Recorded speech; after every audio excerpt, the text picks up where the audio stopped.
మార్వాడీల్లో విసిరేసే ఎంగిలి మెతుకులకు ఆశపడేటటువంటి వ్యక్తులు, ఆశపడేటటువంటి పార్టీలు వాళ్ళకు సపోర్టు చేస్తాయి.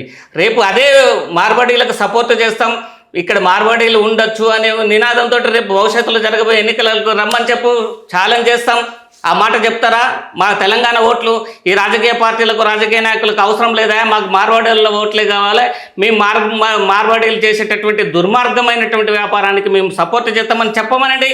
ఆ మాట చెప్పమని చేతనైతే ఇప్పుడు ఎవరైతే మార్వాడీలకు సపోర్ట్ చేస్తున్నటువంటి నాయకులు, ఒక ఒక నాయకురాలు చెప్తుంది, ఆమె మరి కరోనా టైంలో హిందువులనే కదా దోచుకొని తిన్నది, హిందువులను దోచుకొని తిన్నది. ఆమె హాస్పిటల్ని 6 నెలల పాటు పర్మిషన్ రద్దు చేసింది గత ప్రభుత్వం.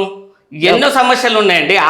ఆవిడ కూడా అసలు తెలంగాణ ఆవిడ కాదు కదా, ఆవిడ కూడా వలస వచ్చిన ఆవిడే. వాళ్ళు అంతకు తప్ప ఇంకేం మాట్లాడతారు? వలస వచ్చిన వాళ్ళు వలస పక్షుల మాటలు మాట్లాడతారు. ఏ గూటి పక్షి ఆ గూటి మాట మాట్లాడటం మనం చూస్తూ ఉన్నాం.